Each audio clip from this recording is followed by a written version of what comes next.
kita sapa dulu Pak Dimasnya. Halo Pak Dimas. Selamat pagi.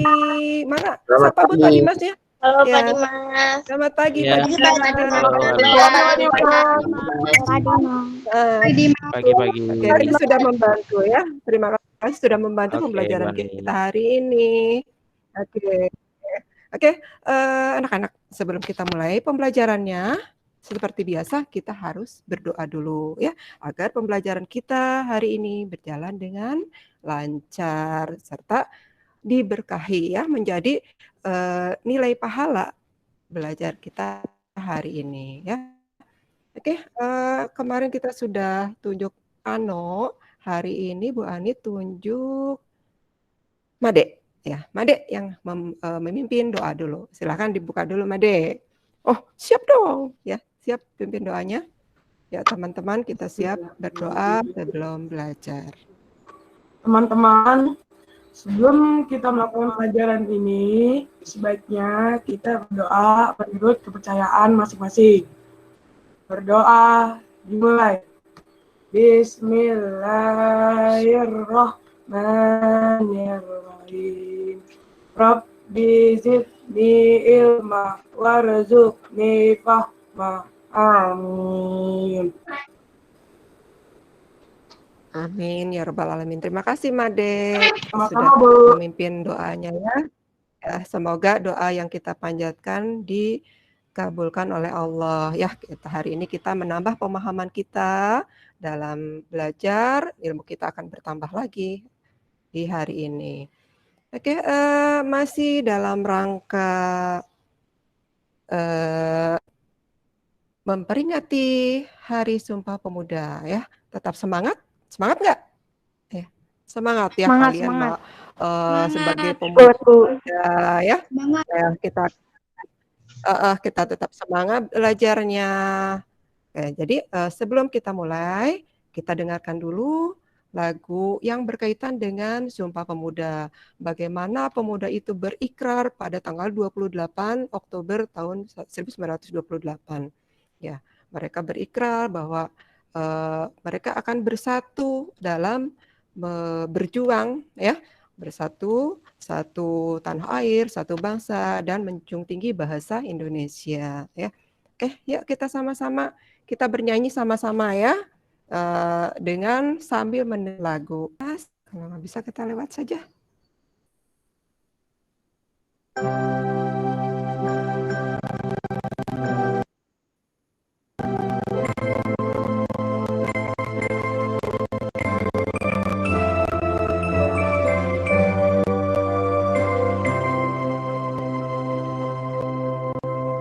Ya, sama-sama nyanyi.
Ya.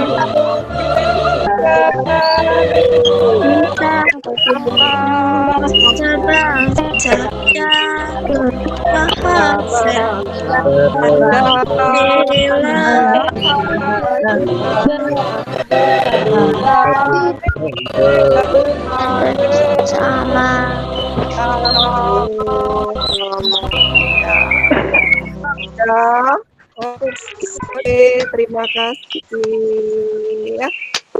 Oke, sayang sekali tadi sedikit trouble ya. Kemudian ternyata dalam Google Meet ini kalau kita nyanyi sama-sama itu suaranya jadi seperti suara burung ramai ya, seperti lagi kontes burung, jadi tidak jelas. Kemudian nadanya juga jadi nggak pas dengan musiknya, oke?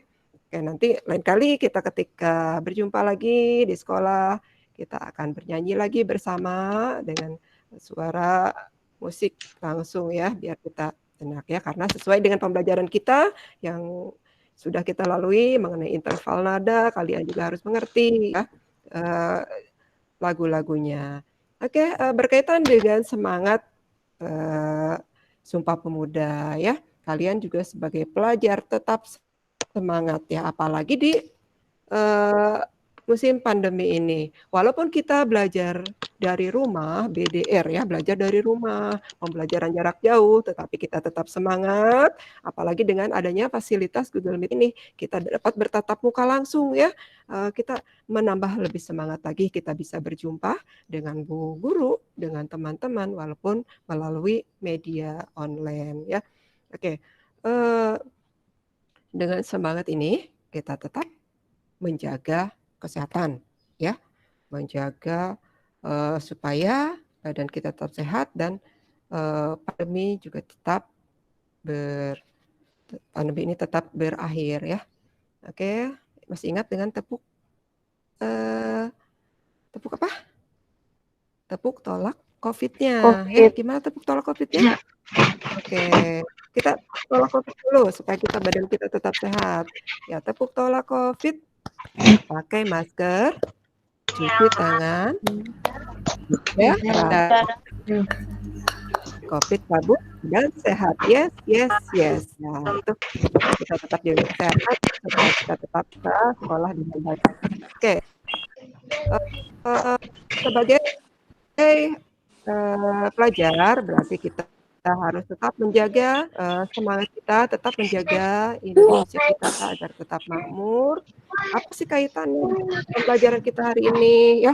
Oke, ya, pembelajaran kita masih berkaitan dengan masalah listrik ya. Oke, masih ribut suaranya. Suaranya masih rame. Oke, bisa di-mute dulu. Di-mute dulu. Oke. Oke, di-mute dulu, Bu Ani tidak akan memulai pembelajaran sebelum semuanya clear ya, semuanya bersih. Oke. Oke, pembelajaran kita hari ini adalah pembelajaran ilmu pengetahuan alam, masih berkaitan dengan materi sebelumnya ya, di tema 3 juga kita sudah membahas tentang listrik, tentang rangkaian listrik. Kemudian di tema 4 masih berlangsung, yaitu mengenai listrik, bagaimana listrik itu dihasilkan dari sumber energi listrik, dari pembangkit listrik sampai didistribusikan tahap demi tahap sampailah di rumah kita dan kita nikmati ya bersama ya, dengan adanya listrik membuat semuanya menjadi mudah. Ini juga salah satu keuntungan dari globalisasi ya. Ada peningkatan teknologi sehingga timbullah listrik di rumah kita. Sampailah listrik ini di rumah kita, bagaimana caranya? Kalian sudah pelajari, yaitu dengan penuh liku-liku, dengan sulitnya dari beberapa tahap sehingga sampailah listrik itu ke rumah. Nah, hari ini kita juga akan membahas sumber energi listrik alternatif. Apa sih alternatif? Alternatif itu berarti kita mencari sesuatu, belum Pak Dimas, kita mencari sesuatu sebagai pengganti energi listrik yang sudah ada. Nah, kalian tahu nggak energi listrik yang kita pakai ini bersumber dari apa? Ayo. dari pembangkit listrik apa? Ada yang tahu? PLTA. Ada yang tahu nggak? Dari LTA. LTA. LTA. Oke, pembangkit listrik PLTA. tenaga air ya. PLTA. Bagaimana yang sudah kita ketahui ya, untuk pasokan di Jakarta ini pembangkit listriknya memang sumbernya ini berasal dari PLTA, pembangkit listrik tenaga air.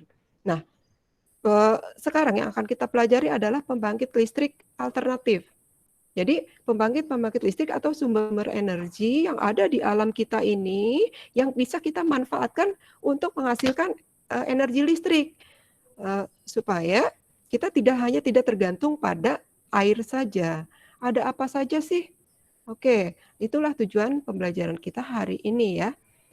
Kita akan mencari sumber-sumber energi listrik alternatif. Ya, tujuan pembelajarannya adalah dapat menjelaskan sumber energi alternatif penghasil energi listrik. Ya, artinya selain dari PLTA, kita harus tahu ya. Yang kedua, tujuan pembelajarannya itu adalah dapat menjelaskan keuntungan dan kerugian menggunakan energi alternatif penghasil energi listrik. Nah, ada apa saja sih? Ya, sebagaimana kita ketahui bahwa di alam ini banyak sekali sumber daya alam yang bisa kita manfaatkan menjadi sumber-sumber energi listrik ya. Begitu kayaknya kita, Allah sudah memberikan rezeki kepada kita dengan sumber daya alam yang sangat banyak. Yang pertama adalah sinar matahari ya. Sinar matahari ternyata bisa dimanfaatkan untuk menghasilkan listrik. Dengan apa caranya? Ya. Oke, cahaya matahari dapat diubah menjadi energi listrik menggunakan alat yang dinamakan panel surya atau kata lainnya adalah surya cell. Nah, panel surya tersusun dari sel-sel surya yang terdiri atas lembaran-lembaran silikon tipis ya. Oke, silikon-silikon itu bermuatan negatif dan positif. Nah, ini adalah salah satu instalasi pembangkit listrik tenaga surya. Nah, di sini instalasinya tidak terlalu berat ya, hanya berupa lembaran-lembaran elemen-elemen panel surya saja. Nah, di sini di bawah sini ada muatan-muatan elektron dan positif dan negatif. Nah, yang menangkap sinar matahari adalah yang bermuatan negatif yang di bawah. Kemudian dia menyalurkan dengan positif, akhirnya dia akan menghasilkan energi listrik. Nah, bagaimana kita pemanfaatannya di rumah? Ya, ternyata panel surya ini karena pemasangannya juga lebih mudah, jadi lebih banyak digunakan di tempat-tempat umum ya. Seperti contohnya di mana saja yang kalian tahu? Mana saja? Coba Penner kamu lihat ini di mana, Nak? Suka lihat panel surya seperti ini ada di mana? Penner? Pernah lihat nggak di sekitar kita yang menggunakan panel surya seperti ini? Lila, coba Lila. Lila buka mikrofonnya. Ya, Lila. Lampu merah, Bu. Panel surya biasanya di mana? Yang Lila tahu. Di lampu merah. Kemudian di mana lagi? Untuk lainnya, ini satu. Di mana lagi? Tuhanus, flare. Ya. Ini suara siapa ya? Nah, sebelum masuk. Oke, di antaranya di lampu merah, di lampu jalanan ya. Kemudian ada juga di kalkulator. Kalkulator seperti ini juga ini menggunakan panel surya ya. Ini ada panel surya cuma ini kecil ya. Ini adalah alat untuk menangkap sinar matahari sehingga nanti kalkulatornya akan keluar ya. Dari sini ada angka-angkanya ini keluar. Ini energinya bukan dari baterai tetapi dari energi matahari. Cuma kebetulan punya Bu Ani ini sudah rusak panelnya, jadi sudah tidak bisa menangkap cahaya matahari sehingga tidak bisa digunakan. Oke, di Indonesia untuk PLTS ini, pembangkit listrik tenaga surya ini terdapat di Indonesia bagian timur ya, banyaknya itu di daerah Bali, Nusa Tenggara Barat, Nusa Tenggara Timur, Maluku ini banyak. Tapi untuk daerah-daerah Jawa ini, Jawa Barat, untuk tingkat pembangkit listrik tenaga surya yang besar seperti ini belum ada ya. Tentunya ini juga memerlukan cahaya matahari yang sangat kuat ya. Jadi untuk di Jakarta ini masih penggunaannya secara sederhana saja seperti di atap rumah ya. Itu juga untuk mengurangi biaya beban dari PLN ya yang kita menggunakan PLTA. Kemudian seperti tadi lampu lalu lintas, lampu jalanan sekarang sudah menggunakan panel surya ini ya untuk efisiensi dari PLTA yang kita gunakan saat ini. Berikutnya adalah ada apa Pak Dimas? Ada angin. Ada angin bentar. Nah, angin ini juga bisa dimanfaatkan untuk pembangkit listrik tenaga bayu. Loh, kok bukan angin ya? Oke, nanti takut ketukar kalau pakai angin jadi PLTA juga. Nah, untuk membedakannya adalah PLTB, pembangkit listrik tenaga bayu. Ya, bayu itu sama artinya dengan angin. Bagaimana sih cara kerjanya? Nah, di sini di gambar ini ada apa ini namanya? Ya, kalau anak-anak bilang itu kinciran ya, belum Pak Dimas. Nah, ini adalah turbin ya, turbin angin yang bisa berputar. Nah, di pembangkit listrik tenaga bayu ini ada alat yang dapat mengubah energi gerak yang dihasilkan angin menjadi energi listrik. Ya, kemudian yang disebut dengan aerogenerator. Energi gerak yang dihasilkan akan diubah menjadi energi listrik oleh generator. Nah, turbin ini akan bergerak, berputar ketika anginnya kencang, ya. Kemudian di sini ada alatnya. Nah, di sini ada aerogenerator yang mengubah energi kinetik, energi gerak dari angin ini mengubah menjadi energi listrik. Nah, ini nanti akan disambungkan ke dalam generator. Nah, di generator inilah yang akan dirubah dari energi gerak itu menjadi energi listrik. Kemudian baru disalurkan ke rumah-rumah atau ke kantor-kantor. Nah, biasanya kalau PLTB ini berada di daerah pantai atau daerah dataran rendah yang landai, yang banyak sekali anginnya. Jadi kita manfaatkan untuk membangkit listrik tenaga bayu. Tentunya juga dengan instalasi yang sangat banyak ya. Oke, selanjutnya adalah ada apa Pak Dimas yang bisa kita manfaatkan yaitu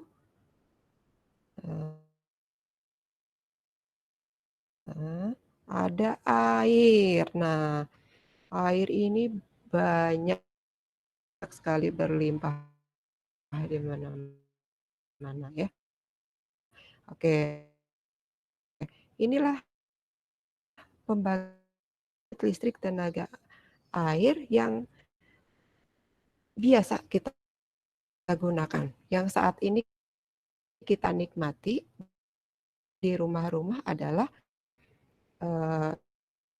ini berasal dari sumber energi listrik pembangkit tenaga air. Dari mana ya pasokan kita di Jakarta ini banyak berasal dari diantaranya adalah dari Jatiluhur ya.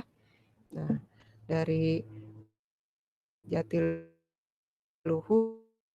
di Purwakarta, kemudian dari Cirata juga di Purwakarta, kemudian dari Saguling, daerah Bandung, dan banyak lagi ya.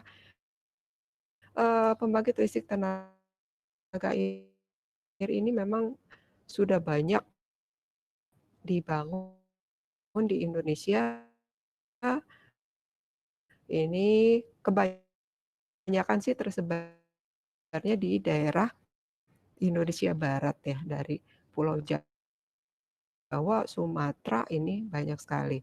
Nah, untuk daerah timurnya itu lebih banyak menggunakan yang tadi PLTS ya untuk daerah Maluku, Ambon itu lebih banyak menggunakan PLTS surya. Nah, oke, pembangkit listrik tenaga air umumnya dapat ditemui di bendungan yang dibangun lebih tinggi pembangkit listrik. Air yang mengalir turun dari bendungan akan menggerakkan turbin yang dihubungkan dengan generator. Generator mengubah energi gerak menjadi energi listrik. Nah, ini adalah bendungan, di belakang ini adalah bendungan, di sini adalah air. Nah, ini air ini dialirkan tuh tinggi sekali anak-anak. Nah, supaya kenapa? Kenapa dibuat tinggi? Supaya kekuatannya itu besar. Sehingga di dalamnya itu bisa memutar turbin.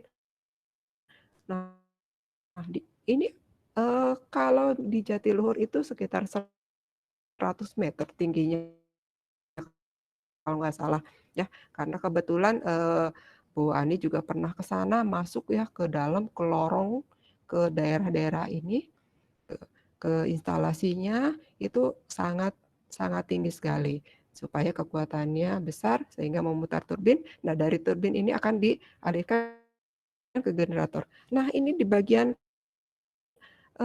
instalasi di dalamnya seperti ini, Nak. Jadi banyak pegawai di sini yang bisa bekerja mengendalikan energi, di sini dihasilkan energi listrik. Nah, pembangkit listrik ya, yang kalian tahu tahapan pendistribusiannya dari transformer pembangkit listrik, kemudian dialirkan lagi ke SUTET ya, saluran udara tegangan energi tinggi ya, kemudian dialirkan lagi ke di situ ada penurunan, ada penaikan penurunan tegangan listrik ya, itu tinggi, maka itu kita juga harus menghemat listrik yang ada di rumah. Nah, ini PLTA. Nah, selain dari bendungan ini juga bisa juga untuk sungai ya, memanfaatkan aliran sungai, kemudian dipasang turbin, kemudian bisa menghasilkan energi walaupun dia kecil tapi bisa digunakan untuk para petani, juga bisa dimanfaatkan ke rumah-rumah untuk digunakan secara bersama swadaya masyarakat di desa sehingga bisa mengolah sedikit tentang pembangkit listrik tenaga air. Kita lanjutkan, ada lagi yang bisa kita manfaatkan yaitu apa lagi ya Pak Dimas? Dibuka dulu gambarnya. Halo Pak Dimas. Berikutnya ada ombak. Mana Pak Dimas? Halo, mana ya Pak Dimas? Pak Dimas, halo. Halo, bagaimana Pak Dimas? Pak Dimas mana nih? Halo, oke. Ya, oke. Kita tunggu ya. Pembelajaran seperti ini banyak kendala ya. Udah Terjadi kendala EK atau bagaimana, kita sabar ya. Kayak di sini udah di-share Bu Ani, masih nge-share. Pak Dimas, sudah bisa dibuka? Masih di-share tuh. Kalau belum kita lihat gambar-gambarnya, nah ini ada bendungan listrik, kemudian ke SUTET, langsung ke rumah-rumah. Mana Pak Dimas? Ya, selanjutnya adalah ombak. Ya, di sini ada gambar ombaknya. Nah, pembangkit listrik tenaga ombak juga untuk pembangkit listrik ini, ya Pak Dimas, kenapa? Udah? Ya, pembangkit dapat dihasilkan dari ombak laut. Ya, kemudian ini seperti kita lihat di instalasinya, dimanfaatkan. Di sini itu ada alat komponen-komponen yang bisa banyak. Nah, dari turbin ini nanti akan disalurkan ke generator. Generator itu ada di dasar laut dan kemudian dari sana baru dialirkan melalui kabel-kabel ke atas, ke daratan, dialirkan untuk dimanfaatkan. Nah, cuma untuk pembangkit listrik tenaga ombak ini kebetulan di Indonesia itu belum ada karena instalasinya biayanya juga sangat tinggi, jadi tidak ada di Indonesia. Yang ada itu sudah di luar negeri, ada di Austria, ada di Swiss, dan di Amerika Serikat.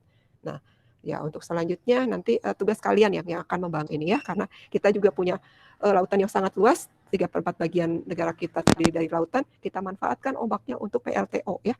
Jadi nanti generasi kalian, nanti insinyur-insinyur di sini yang akan menjadi membangun instalasi pembangkit listrik tenaga ombak ini ya. Amin ya. Semoga kalian menjadi anak yang pintar.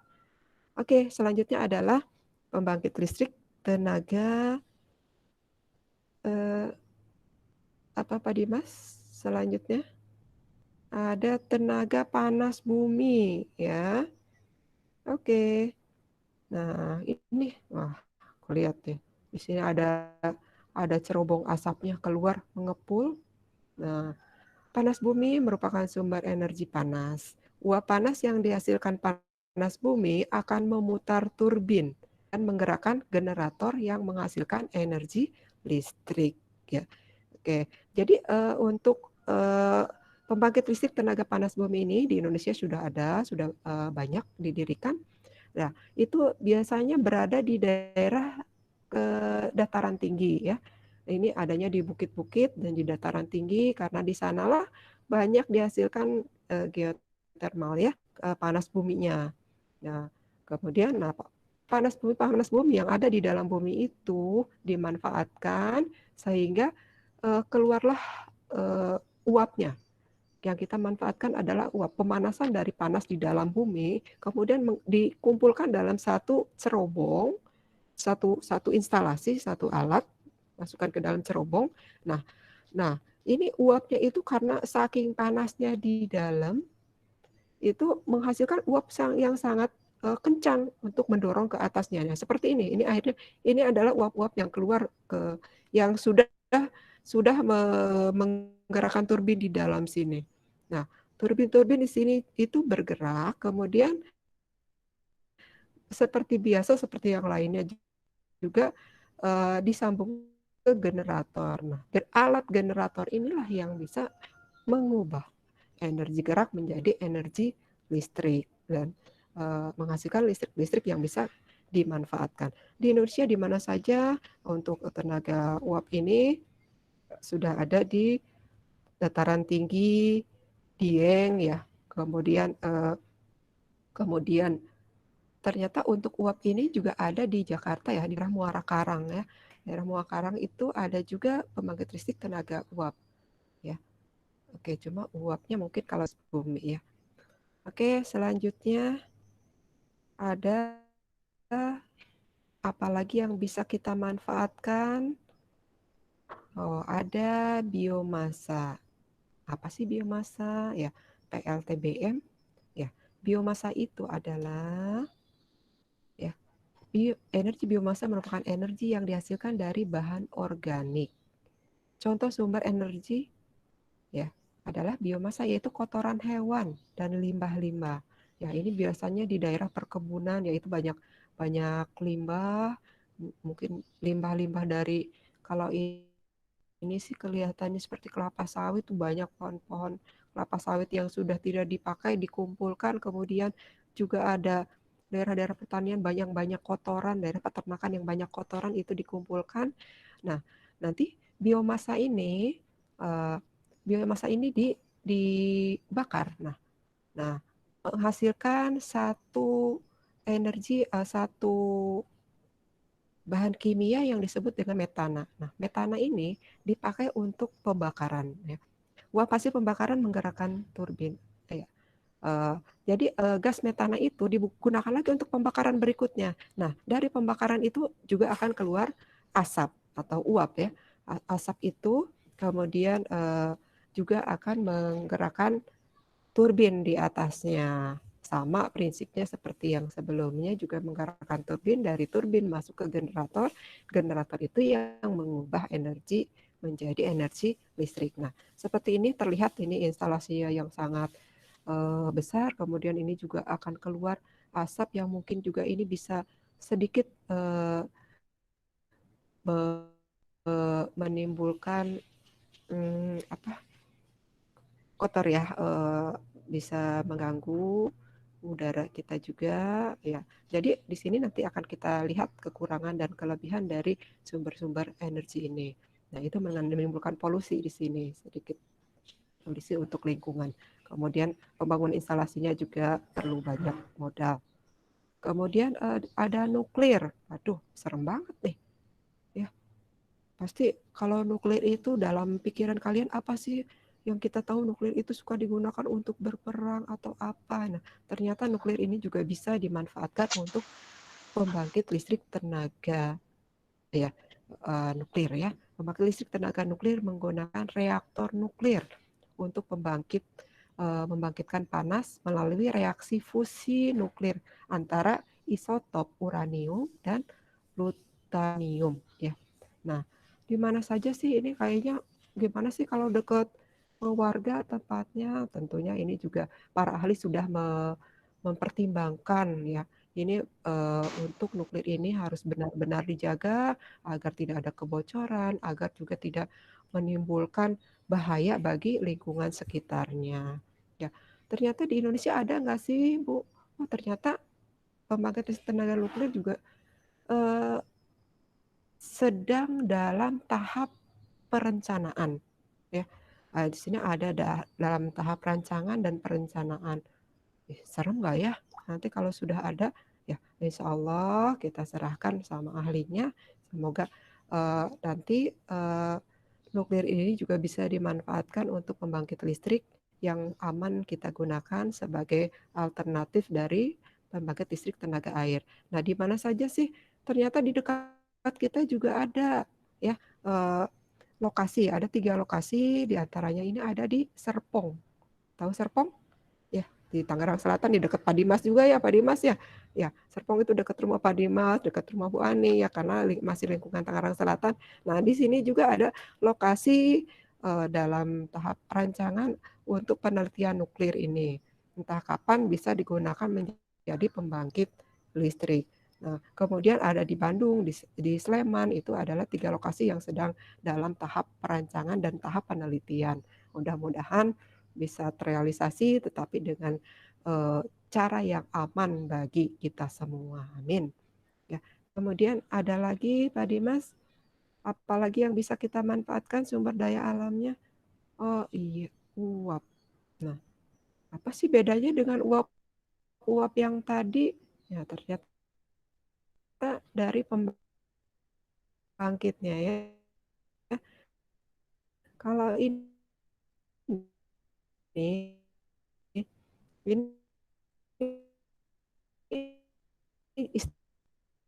istilahnya pembangkit listrik tenaga uap. Biasanya ini bahan bakarnya itu menggunakan batu bara kalau ini tenaga uap ini. Jadi pembangkit ini menggunakan energi uap dari hasil kinerja pompa air yang akan terkumpul dengan batu bara serta minyak. Nah, ini harus ada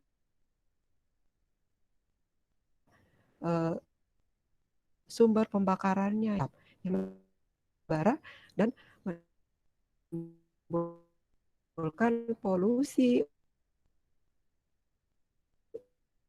udara.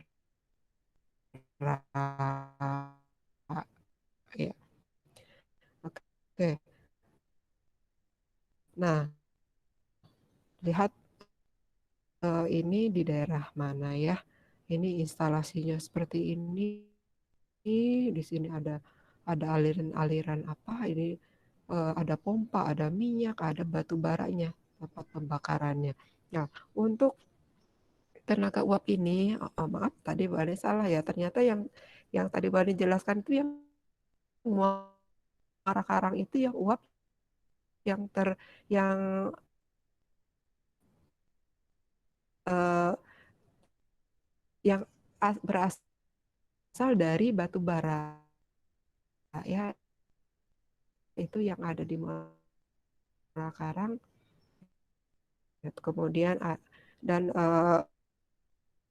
PLTU ini juga tersebar di beberapa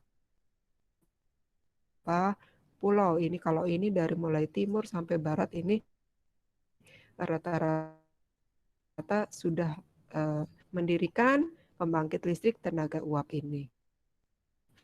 Nah, oke, masih ada Pak Dimas atau sudah habis? Halo. Pembangkit listrik apakah yang paling aman PLTR. kita gunakan dan kemungkinan juga paling murah jadi paling murah penggunaannya? Razi? Ya, oke. Tadi barusan saya kasih pertanyaan ya. Oke, kita lanjut lihat saja. Di sini ada keuntungan dan kekurangannya. Keuntungan dari penggunaan energi dipakai terus menerus, ya dong. Ya, seperti kita tahu ya matahari itu kan akan selalu. Ya, oke ya. Sudah cek. Ya Pak Dimas. Halo? Ya, sedang saya baca Pak Dimas. Sudah saya sampaikan. Sudah. Oke. Sudah muncul. Oke, keuntungannya tidak akan habis meskipun dipakai terus-menerus. Ya, contohnya matahari akan bersinar terus-menerus ya. Itu merupakan rahmat dan karunia dari Allah, nikmat dari Allah takkan habis ya. Yang dapat diperbaharui atau yang tidak akan habis. Nah, ini kita sangat besar sekali sehingga bisa digunakan di industri-industri ini karena energi hasilkan dari pembangkit listrik tenaga air ini sangat besar. Oke. Halo. Suaranya masih ada kan? Suara saya masih ada Pak Dimas? Halo Pak Dimas? Suara saya masih terdengar? Halo? Anak-anak kedengar nggak suara Bu Ani? Masih terdengar suara Bu Ani? Halo? Dengar, Bu. Kemudian dengan Oke, ramah terhadap lingkungan. Kemudian tadi kekurangannya diantaranya adalah menggunakan instalasi yang sangat mahal. Ada nggak Pak Dimas share-nya? Ya. Setelah kita lihat tadi gambar-gambarnya dari energi-energi alternatif tinggi, kemudian membutuhkan tempat yang sangat sumber daya alam di sekitarnya, ya bisa sedikit mengganggu. Kemudian, halo Pak Dimas. Nah itu kekurangannya. Nah oke, kita baca kekurangannya membutuhkan biaya yang sangat besar untuk dibangun, membutuhkan teknologi yang canggih untuk menggunakannya. Terdengar? Suaranya terdengar? Oke, kita lanjutkan ya. Oke. Kemudian ini biasa. Alternatif dipengaruhi oleh musim ya, ini kekurangannya. Kalau misalnya musim kemarau yang sangat panjang itu menyebabkan air di danau-danau ini berkurang surut sehingga aliran airnya tidak terang ya, pasokannya menjadi berkurang. Kemudian contohnya misalnya di musim penghujan itu matahari itu munculnya atau sinarnya itu kurang kuat, kemudian kadang muncul, kadang mendung. Nah, itu juga akan berpengaruh kepada hasil dari pembangkit listrik tenaga surya. Kemudian seperti yang lain-lainnya juga itu dipengaruhi oleh musim. Ya, ini adalah kekurangannya. Nah, ini yang kekurangan. Tapi walau bagaimanapun juga, kita sudah waktunya untuk mencari energi PLTA yang banyak kita gunakan ya. Walaupun memang sudah banyak didirikan ya seperti PLTA angin juga suaranya. Oke. Pantai dan daerah dataran rendah ya. Oke, itu demikian penjelasan mengenai pembangkit listrik tenaga alternatif ya. Nah, dari sana bisa disimpulkan bahwa yang pertama, pembangkit listrik itu sangat memerlukan biaya yang sangat mahal, teknologi yang canggih, sehingga kita harus bijak dalam menggunakan energi listrik. Kita harus banyak berhemat ya. Walaupun kita tinggal menikmati, tinggal menggunakan saklar, tak. Tapi ingat bahwa pasokan listriknya itu didapat dari proses yang sangat rumit ya. Sehingga kita juga harus mempertimbangkan itu. Kemudian juga kita juga harus membayar biaya ke PLN ya, yang mengkoordinir, yang mengatur masalah listrik ini adalah perusahaan listrik negara ya.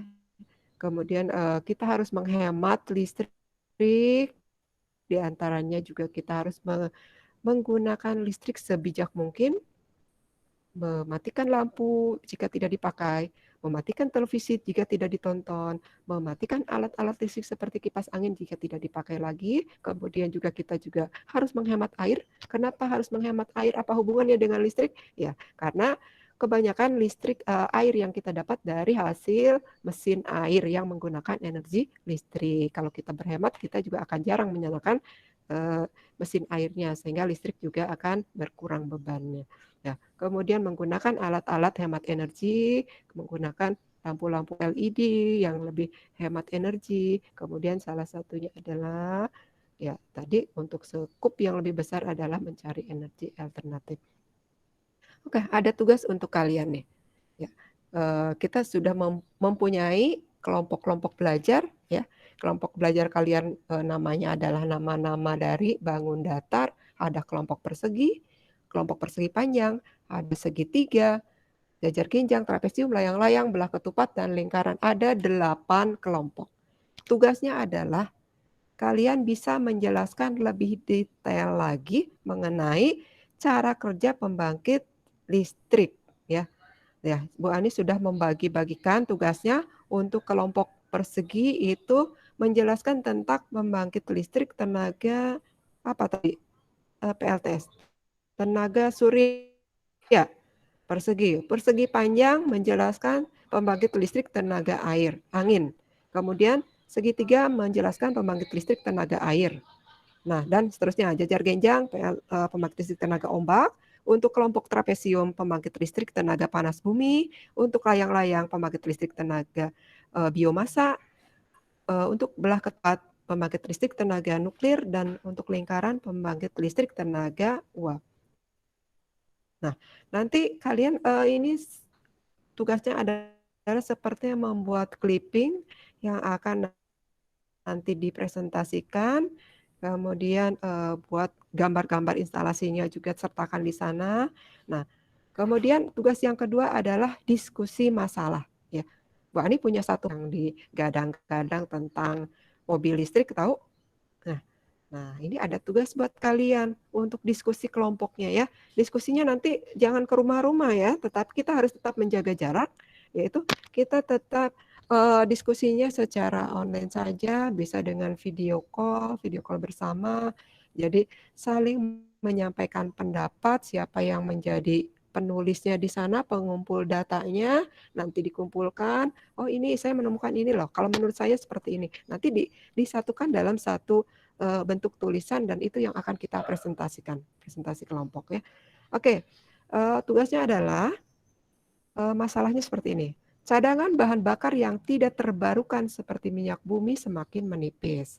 Oleh sebab itu, berbagai produsen kendaraan mulai mengembangkan kendaraan dengan teknologi energi terbarukan, termasuk Indonesia. Salah satu hasil pengembangan kendaraan dengan energi terbarukan adalah mobil listrik. Namun, mobil listrik membutuhkan energi listrik yang sangat besar untuk dijalankannya. Apalagi Indonesia masih sering mengalami krisis listrik akibat kurangnya pasokan. Pertanyaannya, setujukah kamu dengan pengembangan mobil listrik di Indonesia? Oke, itu pertanyaannya. Bagaimana solusi agar mobil listrik dapat digunakan secara luas di Indonesia? Nah, itu hal-hal yang harus dibahas. Ya, kita belajar berpikir, kita jadikan diri kita sebagai penemu ya. Penemu, wah bagaimana nih caranya kira-kira? Oke, kita berandai-andai lah kalau kita ini menjadi seorang ahli dalam hal listrik, dalam elektro, atau dalam hal apapun, kamu sudah menjadi seorang insinyur yang handal. Nah, kita memikirkan bagaimana sih solusinya agar mobil listrik ini dapat digunakan secara luas di Indonesia. Sedangkan listrik di Indonesia ini sering mengalami krisis listrik. Nah, mungkin dari penjelasan-penjelasan yang tadi Bu Ani jelaskan dari pembangkit listrik alternatif yang lainnya, itu bisa dijadikan bahan referensi untuk kalian membuat diskusi ini. Nah, nanti tugas kelompok ini juga banyak akan share melalui WA group saja ke orang tua. yang nggak sempat, yang tidak sempat untuk menulis hari ini, nanti jangan khawatir, nanti di-share lagi di grup. Nah, itu akan ada tugas mungkin seminggu ke depan. Nah, nanti pertemuan Google Meet berikutnya kita akan mencoba presentasi. Belajar secara presentasi. Ya, Bu. Ternyata kendalanya banyak di laptop Bu Ani kayaknya nih. Oke, maaf tadi keluar dulu. Oke, udah paham dengan tugasnya? Ya. Oke, tugasnya ada tugas kelompok yang akan nanti kita presentasikan di pertemuan yang akan datang ya. Jadi secara berkelompok kalian melakukan presentasi, menjelaskan, oh ini pendapat dari kelompok saya seperti ini. Nah, nanti kelompok yang lain boleh menanggapi ya. Nanti bergantian semua kelompok. Jadi semuanya harus bertanggung jawab pada tugas. Nah, semua kelompok juga bisa menjawab pertanyaan, harus standby yang ketika ada temannya yang memberikan tugas juru bicara saja. Jadi empat-empatnya harus aktif dalam diskusi. Oke, demikian anak-anak pembelajaran kita hari ini. Bu Ani rasa sudah cukup. Ya, juga mohon maaf karena ini juga banyak terkendala teknis.